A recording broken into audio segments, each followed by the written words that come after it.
Jesus did not answer him. So Pilate said to him, "Do you not speak to me? Do you not know that I have power to release you, and I have power to crucify you?"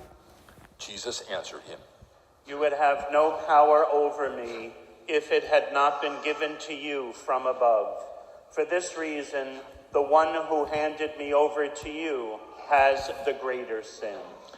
Consequently, Pilate tried to release him, but the Jews cried out, "If you release him, you are not a Caesar. Everyone who makes himself a king opposes Caesar."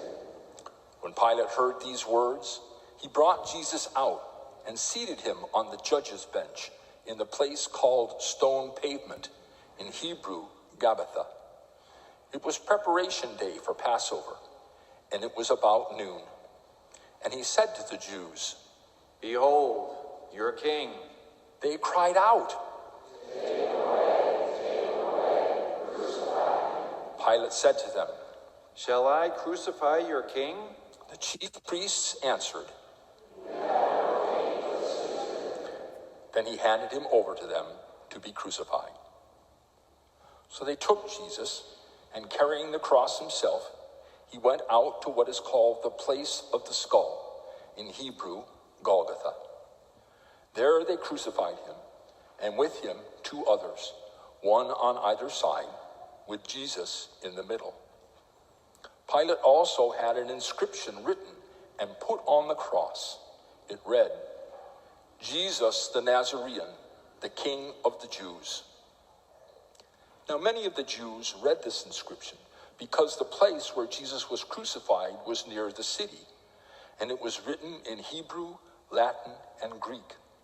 So the chief priests of the Jews said to Pilate,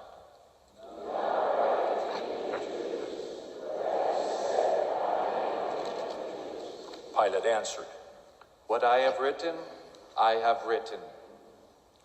When the soldiers had crucified Jesus, they took his clothes and divided them into 4 shares, a share for each soldier.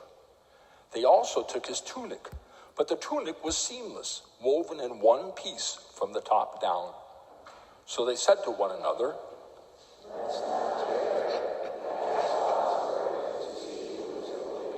in order that the passage of Scripture might be fulfilled that says, "They divided my garments among them, and for my vesture they cast lots." This is what the soldiers did.